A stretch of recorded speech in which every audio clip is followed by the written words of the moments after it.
This time on the Plutopia podcast, we feature a recording of a 1977 press conference held by Dr. Timothy Leary and my 1975 interview with forensic psychologist Dr. Stephen Pittel. In 1977, Dr. Leary was the keynote speaker at the Libertarian Party's National Convention in San Francisco. In a press conference prior to his speech, he addressed some of his causes, including space migration and an apparent disdain for ecological activism. I have no prepared statement. I'll be glad to entertain any questions or alternate suggestions. Dr. Leary, you said there were two reasons why students aren't fighting back in school, and in your talk you only listed one as the fact that there's no reason to fight back. What is the other reason?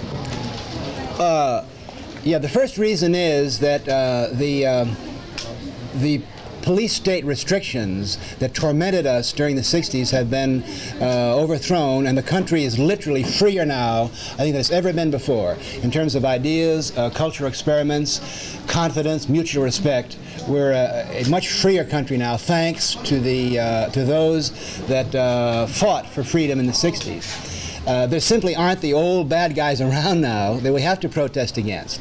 The second reason is that, and I think this is quite predictable historically, the 60s was a period of self-discovery. Now, after you discover yourself and indulge yourself and define yourself in a new way, then there comes a period of self-actualization. And the fact that people now are quieter on the campuses or in the suburbs is not because they're apathetic. I think Americans today are busy as can be trying to improve themselves neurologically, improve their consciousness, expand their intelligence, improve their health.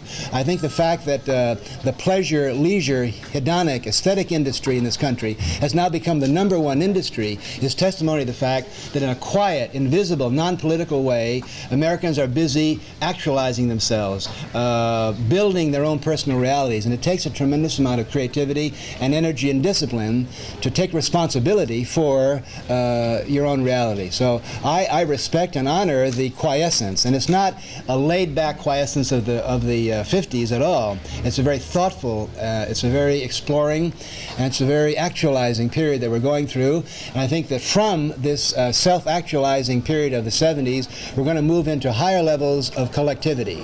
I would say space migration is one example of a phenomenon that can only happen when you link up intelligent, self-actualized people. Just as the migration from the old world to America in the 16th and 17th and 18th centuries involved self-actualized people. You see, you had to have the guy in the ghetto in Prague that says, I want to be free, or the mother in Russia that didn't want her son drafted by the Tsar's army, or the religious person in England or another country that wanted to actualize their own spiritual future that founded this country. And I think that we're going to get a new level of intelligent fusion and linkage coming in the next decade. Americans simply aren't political in the old ways, and the reason that they're quiescent is they're not rushing to the barricades to die for the Republican Party or to die for the Democratic Party is a sign of maturity and sophistication. But they're ready. I think Americans are ready for the next move. Dr. Leary, you said that there were no bad guys, but we still have the neutron bomb, we have nuclear power plants, we have massive industrial pollution. How do you address yourself to these issues? Well, I have to take each issue up and study it. See, I may offend you, but I think that pollution is a technique that the DNA code uses to inform a species that it's time to swarm and migrate. I think in any beehive, when the beehive is too successful, they get too many bees, then bees think, well, this beehive has gone to hell. Why, you know, there's too much body odor in this beehive, and there's honey all over the place. I mean you can't, there's smog in this beehive. There's too much noise from all the overpopulation of the bee's wing. Exactly at that moment, the DNA produces a new swarm, and the more frontier-minded bees move out. So that a little bit of pollution is simply a biochemical signal that it's time to move out. As far as, I must tell you flatly, at this moment, I'm not alarmed by any of these negative phenomena, because they're simply signals it's time to move out.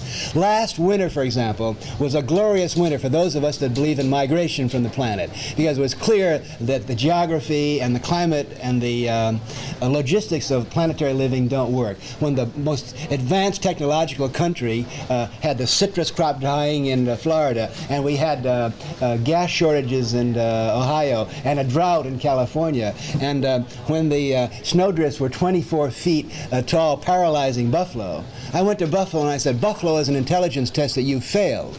It's simply ridiculous to go on living in an uncomfortable environment. It's time to move out. Sounds like you're blaming most of these things on the human race as a whole rather than on the few powerful individuals that control these resources. Number one, I blame nobody, and I think we got to get out of the notion of blaming somebody else. Number two, I think the human species is not, as our ecological moralists would have us believe, a shameful species. The old Protestant Judeo-Christian ethic of original sin has come back in a very subtle form in the ecological Puritans, who say humanity is fouling its nest and humanity's terrible, selfishly corrupting and polluting everything. I don't agree with that at all. I think that it's in the nature of the DNA code of every species to expand, exploit, to migrate, to improve, and to move on. So I have total confidence in the DNA code, in the pattern of migration and mutation that leads to improvement of the species. I think we should forget the good guys, bad guys, seeking people to blame. I don't believe in any political solution. You can blame the military-industrial complex, but they're simply designed to perform their function. Intelligent people and freedom-loving people have always had to keep one step ahead of the guys in City Hall or in the counting houses. And there's no political solution. The solution is migration and self-improvement and forming new collectives of people that can move faster and think farther ahead than the guys that want to control things. Yes? You're saying that in the process of evolving ourselves and improving ourselves, that we have to constantly move on from one ground to the next, leaving the last ground unsuitable anymore to support us? It's a genetic choice. See, once we were all underwater, and the same discussion happened, some of the fish were saying, wow, we're terrible, we're polluting the lagoons, and there are too many of us, and we've made a mess of this wonderful coral reef, but some of us climbed down to the shoreline. As I said in my speech before, I'm sure there were establishment marine life that said, how dare you leave the water when it's polluted and when the sharks and dolphins are still fighting each other? Well, some of us moved on. Some of us left Europe. It's the same situation. Some stayed to fight over the cobblestone streets of Prague, Vienna, Rome, and so forth, and some moved west.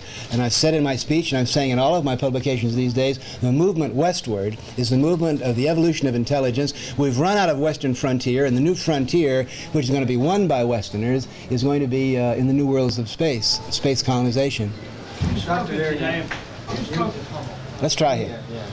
In your speech, you made a comment about you didn't like World War II movies, including Star Wars. Yeah.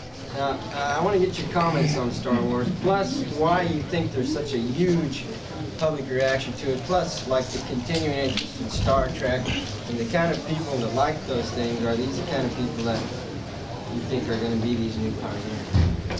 I'm tremendously encouraged by the boom in space, as you suggested. Star Trek, Star Wars. There's a new movie coming out called Close Encounters of the Third Kind, in which Spielberg, the director of Jaws, is going to be a real eye-opener.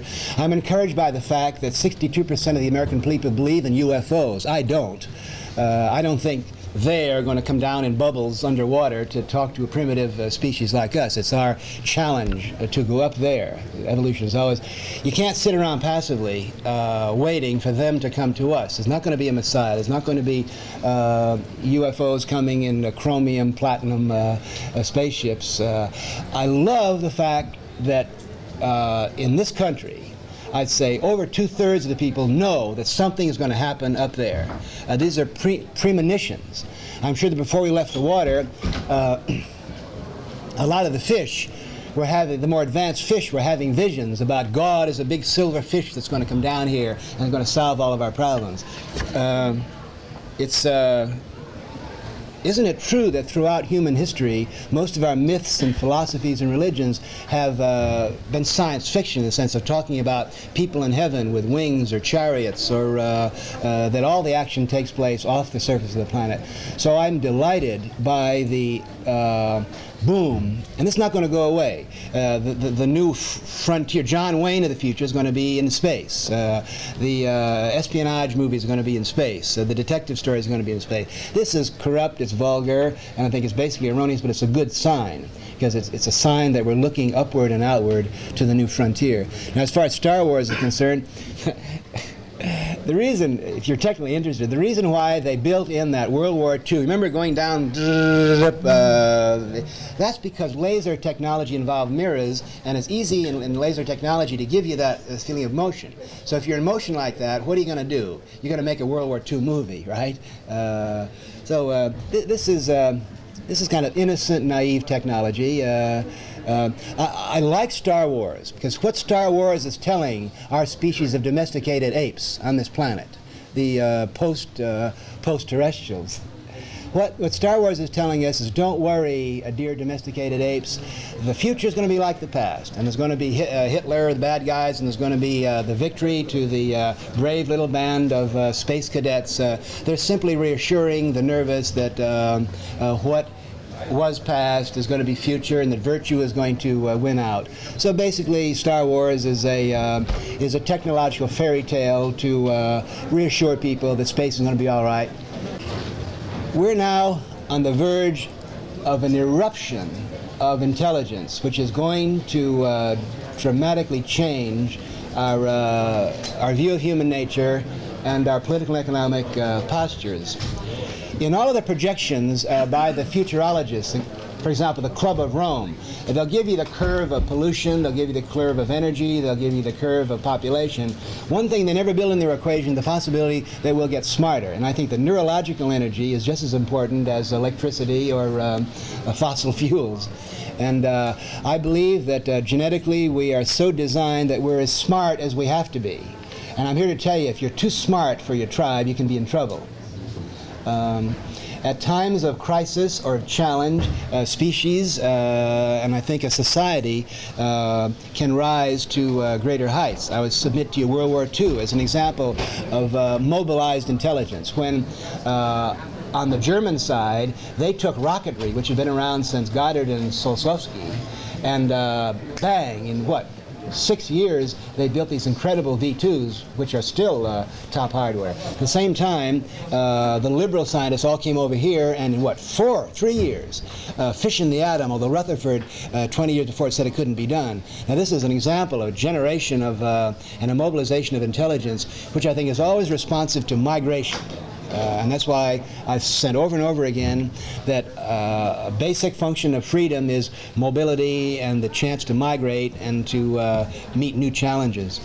Is there a technology of intelligence increase? Yes, there is. Philosophically, the new technology has to do with the fact that we've discovered that the brain is a tool, it's an organ. Now, I would suggest to you that until recently, the brain was a taboo organ. 100 years ago in Victorian Vienna and Victorian England, the taboo organs that you couldn't talk about or think about were the genitals. They were the unmentionables. Well, today, if you look at any newsstand, you'll see the unmentionables are now the unavoidables. The new organ of a taboo, which really scares us, is the brain. And we've just begun to understand that the brain is an instrument, that the brain creates reality, that everything you think and feel, the hardware and the landscaping and the architecture of everything that you call reality is a function of your brain, of imprinting and conditioning, and that it's been laid on you, and that for the first time in human history we're understanding that we can change our brain, change consciousness, build yourself a new mind. Now, in the early 1960s, when I'd come before groups like this and I'd say, ladies and gentlemen, do you know you can change your consciousness? And people would look at me and their mouths would drop. They'd say, what do you mean? You're either awake or you're asleep. You're drunk or you're sober. Now we realize that consciousness is an incredible, matter of fact, with the use of a few milligrams of biochemical or through electricity, you can totally change a person's consciousness and intelligence, and either temporarily or permanently. So the number one philosophic technology is the notion that the brain is a tool that creates reality, and that unless you take responsibility for your own brain, you're living always in the reality of somebody else who's laid it on you. Now I'll get to the hardware technology. I would say that pharmacology, of course, offered the #1 set of techniques for getting control of your brain. No intelligent American exists today that doesn't know that there are drugs that can put your head and your mood and your conscience where you want it to be. Now, there's not as much noise about it now. There's no controversy about it now because everyone has made the decision as to what kind of consciousness and what kind of psychopharmacological realities they want to exist in. So it's a wonderful example of individual intelligence and quiet, invisible evolution, that there's no big drug scandal today because people take it for granted, that just as you can have a bicycle, and you can have a Jeep, or you can have a sports car, or you can have a Volkswagen bus, or you can have a snowmobile, so there exist neurotransmitters that can put your automobiles for the head. So this is now taken for granted. Another example of technology for intelligence increase is biofeedback. The discoveries of left brain, right brain, the notion that the right brain has different functions than the linear, orderly ABC left brain, and the experiments, many of which are taking place in San Francisco, in which kids are being taught to get control of their autonomic responses, pupillary dilation, and the other reflexes. In other words, we're clearing out neurologically whole new hemispheres and whole new regions of neurological possibility which didn't exist in our consciousness 20 years ago. Ask a question. Yes. What proportion of us are going to share in this increase in intelligence, and what proportion of us are going to be left behind? I think that this is genetically determined, and I think it's going to be self-selective.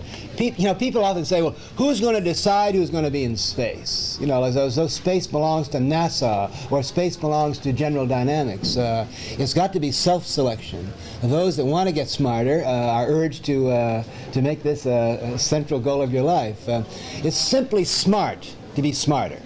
Matter of fact, if you have any choice of whether you be richer or better looking or healthier, get smart. Because if you're smart, you'll be a better lover. If you're smart, you'll look better. If you're smart, you'll be able to solve the simple domesticated primate economic challenges. I asked my question poorly because I didn't express it well enough in answer. Try it again. Will a large proportion of humanity share in this change? Can you offer some idea of a percentage? Or yeah. Will the Asians, the Africans, and the Europeans, as you suggested, and the South Americans, and those who think like Asians, Africans, and South Americans in this country, be left behind?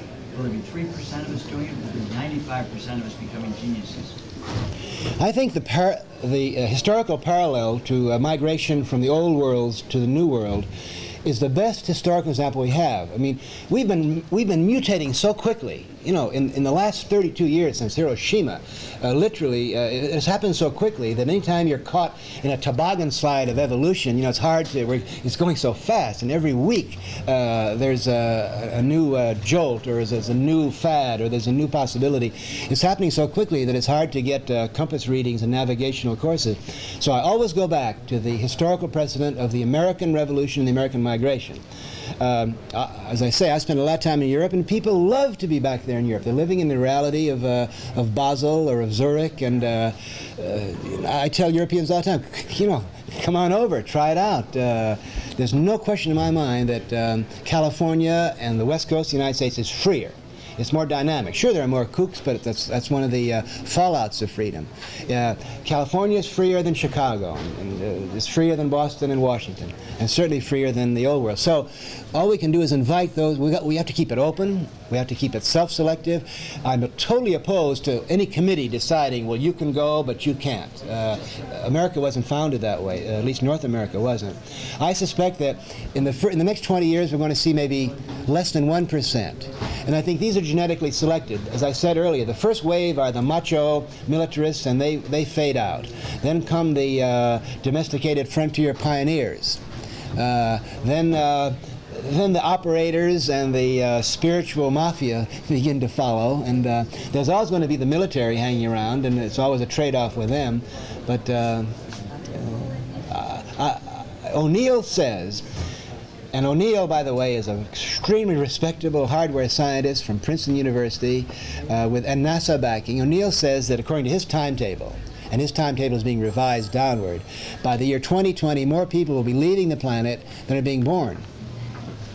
Because there was a certain, when you look at the pioneering and the exploitation of the New World, it was essentially pretty crude. The ships were crude, the ships were dangerous, and we didn't have the technology. It took a long time, it took 200 years at least to build this new technology. The thing about space colonization is that the technology is all there. We can literally build 30-mile worlds in space in 10 or 20 years and give everyone 4 acres and a house of their own, cheaper than you could down here in the suburbs of San Francisco, the way inflation is going. So that the move up there is going to be much faster, it's going to be much quicker, and it's going to be much more populated than the slow trickle over 400 years from the old world to this world. Yeah. In your speech, you mentioned that everyone in the room was a descendant of some freedom-loving individual that decided to migrate. Does this include blacks and even women? They didn't have a real choice in the matter. Yeah. Every time I make that statement, I said don't believe anything I said, simply to stir up ideas. Every time I make that statement, I must confess to you, I'm a little worried there might be a Sioux Indian in the audience. And I look around and say, well, what do my black brothers and sisters say about that statement? Well, I think the intelligent blacks stayed over here and have become part of the, it's perfectly possible for any black or any Irishman to go back. But and sure, some peasants have started a pizza parlor in Brooklyn and made money and gone back, and I suppose some blacks and some Irishmen have done that. And by and large, regardless of how we got here, my people came driven by the potato famine. So I don't really feel. I want to tell you, because I think underlying your questions is a certain political issue. I may be wrong, but. I feel I have totally, as a person and as an Irish person, paid my dues. The Irish were persecuted by the British just as badly as any minority group has ever been persecuted, and the smart ones got out here. And the interesting thing about the Irish is there's never been an Irish empire. The Danes had an empire, the Swedes had an empire, the French had an empire, but the Celts have always been. The interesting thing about Europe, if you study the map of Europe, you'll see that to the extent there's any freedom left in the old world is in that narrow little fringe of Western Atlantic. It's the Basques, and it's the Britons, and the Dutch are pretty freedom-loving. And when you get over, it's the island, the Anglo-Saxon island that started the Bill of Rights. But the real freedom-loving people are on the west coast of Ireland. That's as far as you could get from Rome, Istanbul, or Cairo, or whatever the empire is. So that, however we got here, we stayed. And will there be any indentured servants and slaves in space? I sure hope not. I sure hope not. Yeah. I suppose there will be space colonies in which people want to do that. Let them do it. At the time of this recording, Dr. Leary consciously avoided publicly proselytizing LSD and other psychedelics, given the impact of Ronald Reagan's war on drugs. Dr. Leary died in 1995 and finally achieved his dream of space migration. In 1997, his ashes were launched into space aboard a Pegasus rocket. In 1975, I interviewed Dr. Stephen Pittel, a forensic psychologist and professor at UC Berkeley's Wright Institute, a specialized graduate school training program in clinical psychology. Dr. Pittel just released the findings of his long-term study of a group of the original hippies in the Haight-Ashbury district. In 1968, he set up an office in the Haight and interviewed many young people who migrated to the district during the Summer of Love. His findings at the end of the study are in stark contrast to the media predictions of a generation destroyed by psychedelic drugs. But in essence, what we did was to pull together a rather interdisciplinary team of psychologists, psychiatrists, social workers, sociologists, and we planned to do a basically exploratory study to find out who the hippies were, where they had come from, what had led to their dropping out, what their psychological status was, what their experiences were day to day on the streets, what their drug experiences were, how they felt about them, what their plans for the future were. And then perhaps the most important part of the study was to follow them for a number of years to see whether this was a transitional kind of thing for them or whether it actually involved a major change in lifestyle that would remain over a period of years.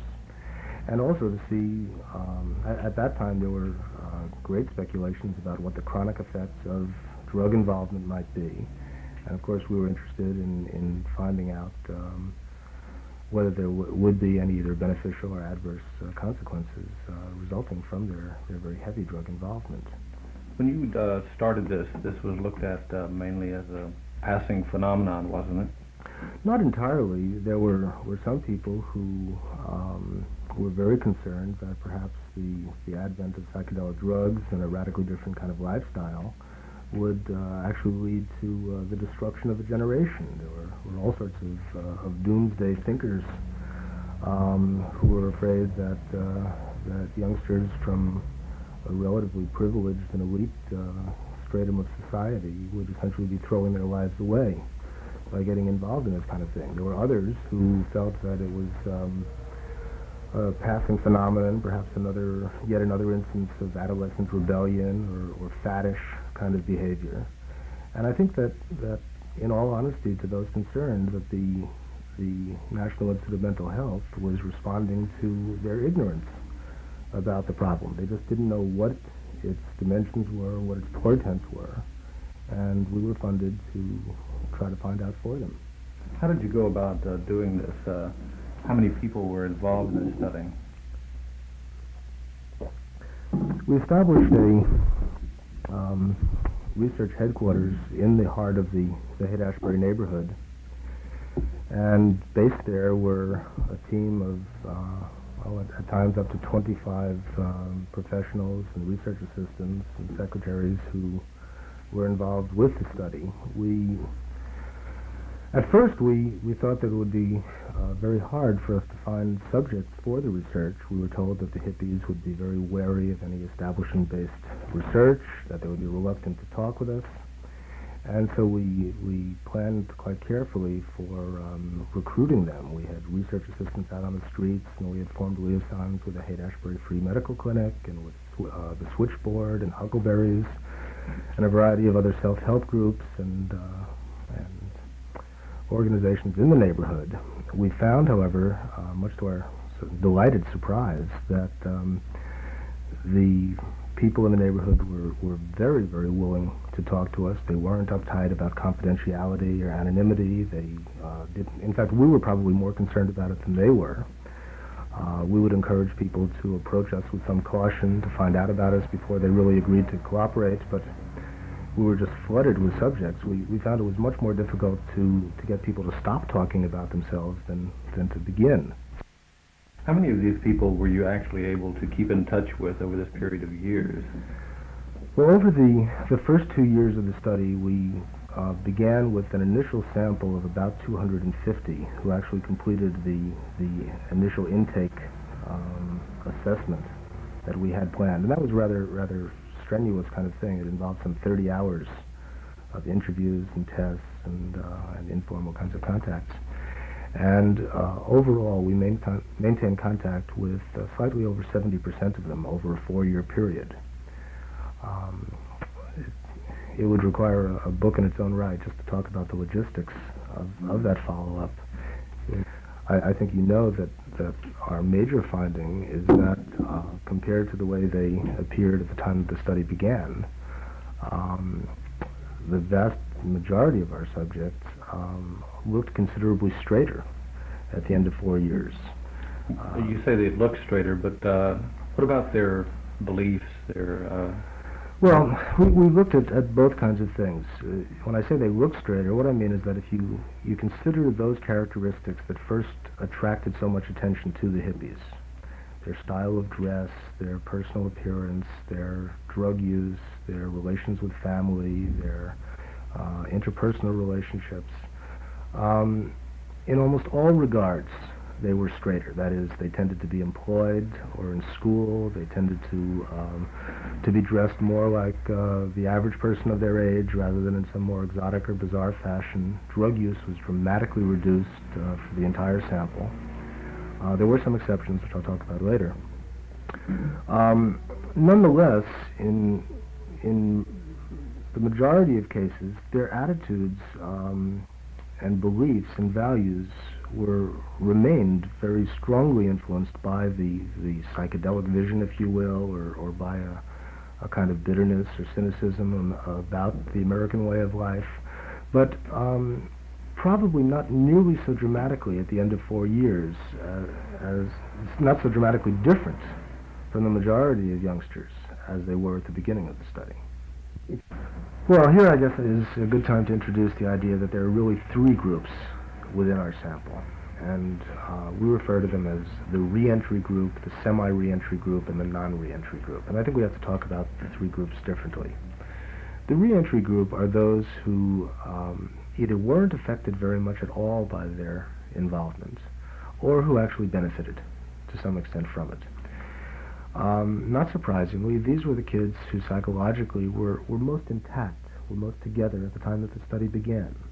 They tended to come from families that were very strongly supportive of their independence, that encouraged them to be independent and to explore on their own. And they entered into the hippie scene with a very strong ideological quest, got what they wanted out of it, some with some disillusionment, and basically left it relatively unscathed. Shifting to the opposite extreme, the non-reentry group, are those who came from the most disturbed kinds of families, were the most psychiatrically disturbed at the time that the study began, and who in the course of our follow-up study became even more heavily committed to being dropouts. Many of them turned to the use of amphetamines or heroin. Some of them are still very heavily involved with LSD, although that's a minority of the group. And then there's the group between those who have neither dropped back in to any significant extent, nor have they gotten more seriously involved. And these are perhaps the most interesting and in some ways the most tragic of the 3 groups. These are the ones who are living a very marginal kind of existence on the periphery of society. The majority of them are on welfare, or they're significantly underemployed. They don't really want to be challenged or hassled. These are kids who, at any other time in the history of our society, would probably have fared very, very well. But in a sense, things were too much for them. The world was too much with them. They could have survived in times of less stress, but they've not been able to survive very well in times of maximal stress. And they're the ones who cannot fully drop back in, as the re-entry group did, but they have it too much together to really let themselves completely go. Which of these groups did you find to be the largest? Which was the most predominant? The re-entry group was the largest. It was slightly more than 35% of our sample, about 40%. The non-re-entry group was the smallest. So, if you want to think of it in better or worse terms, the outcome for the majority of the subjects was more favorable than unfavorable. You referred to this study group, I believe, as one of the most unique groups of persons ever studied. What exactly did you mean? Well, what I meant there was that if you look at them as a group of social deviants, okay, which in some sense they are. They were focused on because they were using drugs that were illegal, so it's not unfair to say that they were deviant in that sense. They're totally unlike any other deviant group that's ever been studied. They have almost nothing in common with the typical juvenile delinquent. They have almost nothing in common with the young alcoholic or the young heroin user. They, as I mentioned before, they're a predominantly white, middle and upper middle class group. They had an average IQ of 119. They had completed an average of a year in college at the time of their dropping out. Their parents were employed, 90% of their fathers were employed in white collar or professional kinds of jobs. Those of their mothers that worked were mostly teachers and secretarial kinds of positions. Average family income at the time that they were seniors in high school was about $15,000.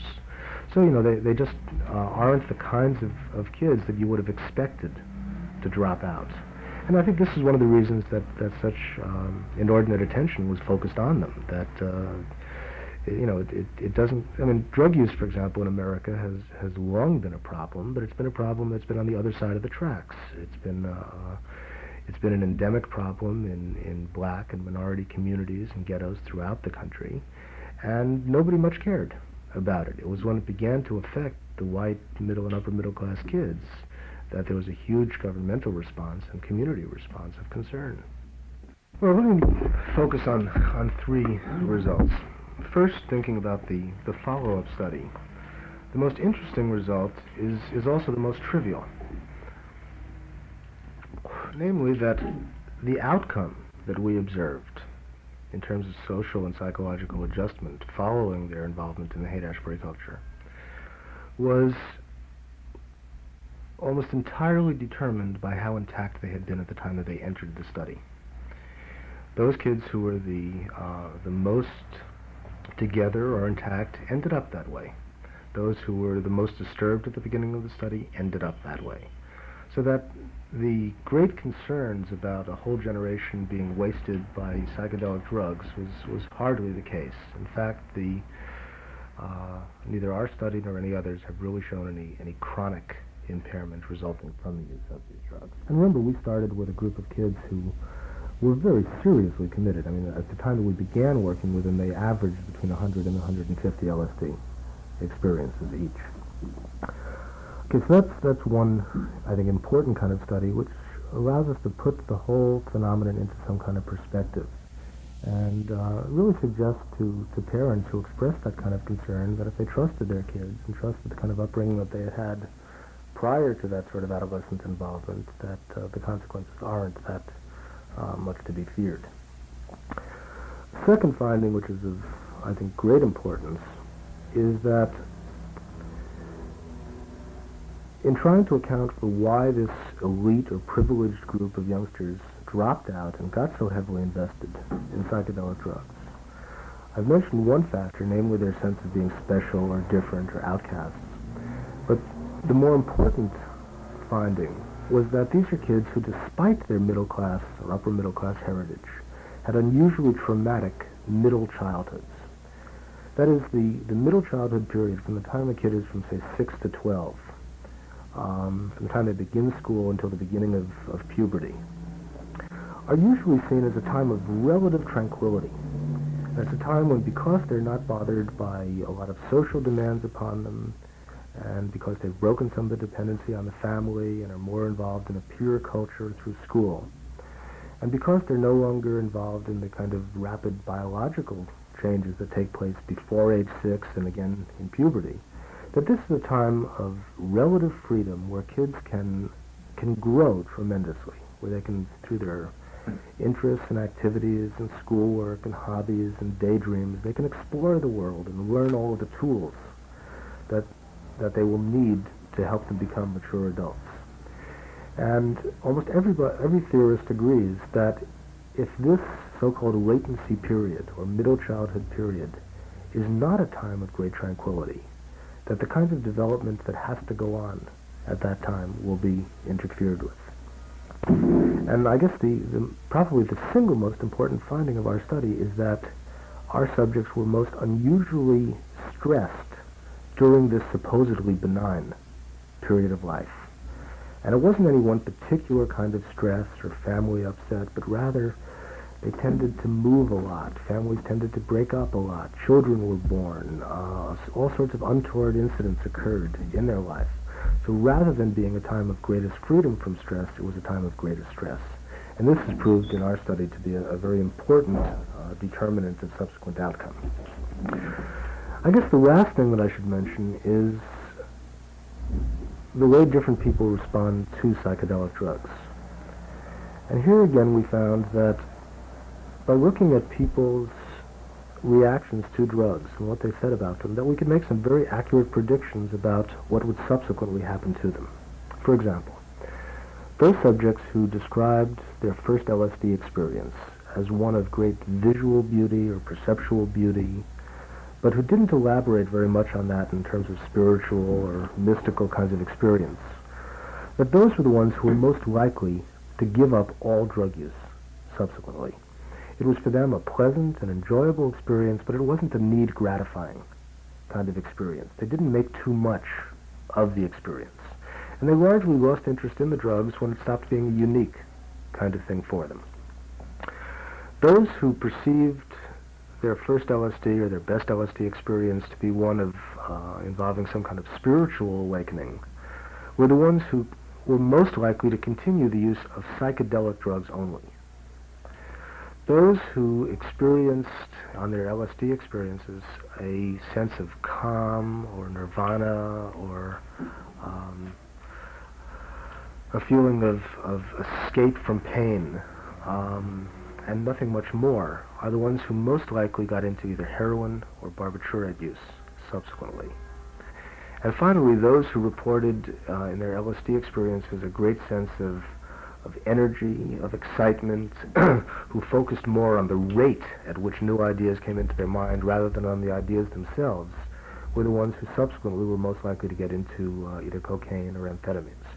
In short, the psychedelic experience was almost like a projective test in its own right, that in describing the experiences that they liked to have, people in effect were telling you what kinds of drugs they would eventually seek to produce those experiences.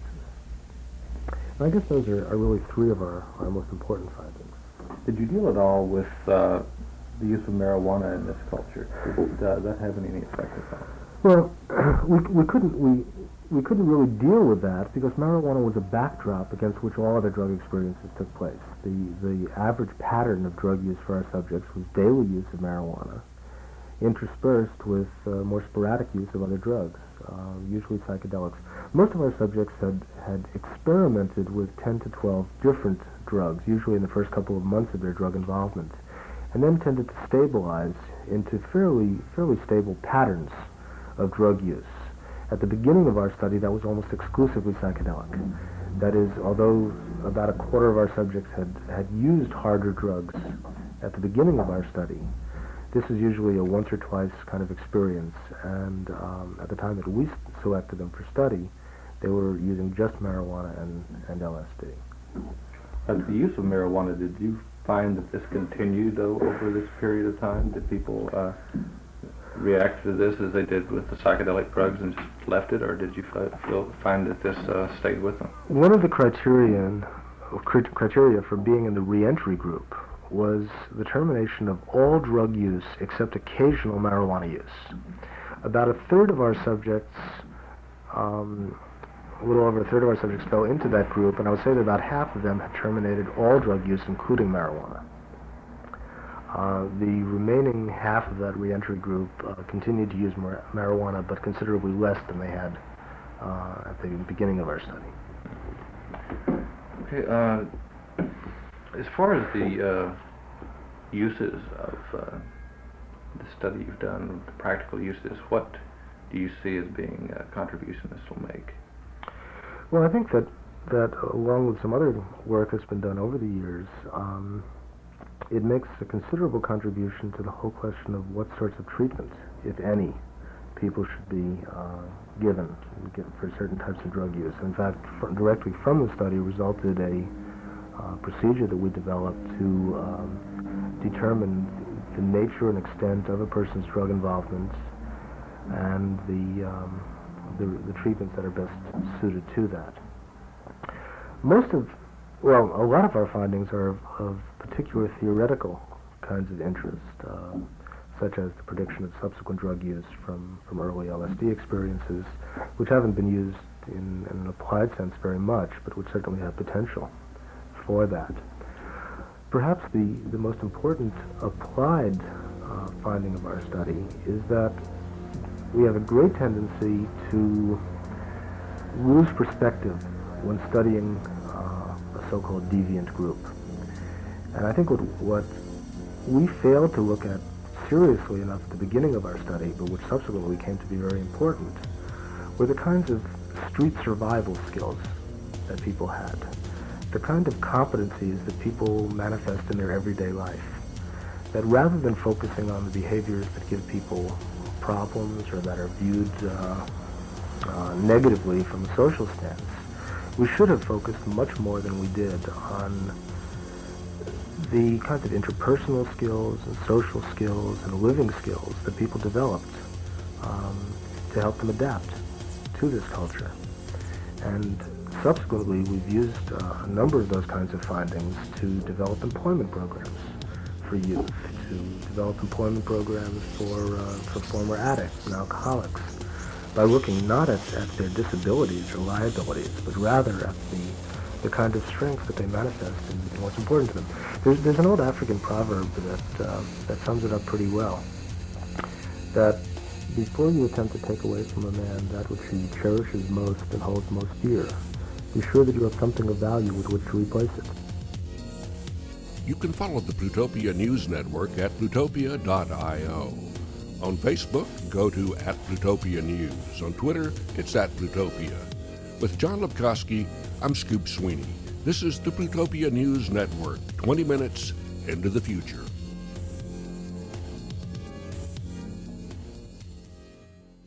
The kind of strengths that they manifest and what's important to them. There's an old African proverb that sums it up pretty well, that before you attempt to take away from a man that which he cherishes most and holds most dear, be sure that you have something of value with which to replace it. You can follow the Plutopia News Network at plutopia.io. On Facebook, go to @Plutopia News. On Twitter, it's @Plutopia. With John Lepkowski, I'm Scoop Sweeney. This is the Plutopia News Network, 20 minutes into the future.